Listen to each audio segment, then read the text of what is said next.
The second experiment was about the idea of a museum.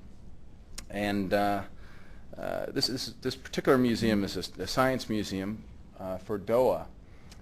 And it's a desert environment, but they have a fairly standard science museum menu. And they imagine this was going to be a big warehouse. You lay out all the program on the ground, and you walk into this warehouse, and you go see all these different exhibits that they want in there.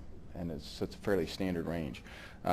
We looked at the program. We thought, well, can we, instead of lying this out on the ground, can we stack it up vertically so that in between these program pieces you could experience the environment? And then can we make this an example of science in action? So you go to the Science Museum, and you can actually see that the museum itself is an experiment, as it were. So we based the form of the building on a solar chimney. This is a device that was pioneered by Georg Schleich, but the idea is that there's a skirt of glass that sits just above the ground.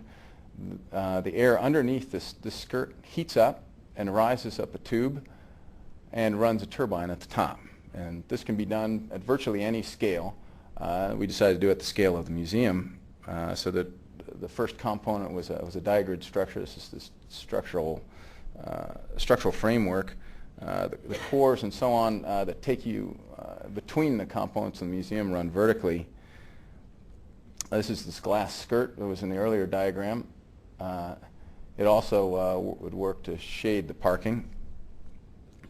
And the programs were a series of cylinders that sat inside this frame, and there was enough room. So there's a glass envelope that goes around it. Let's see if it's in there now.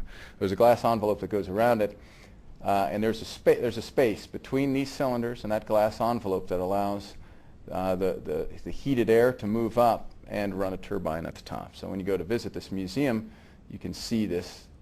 You can see this science in action. This is what it would look like out in the desert, and we thought it was an interesting approach to the way that you might do a museum that would only work in this particular environment.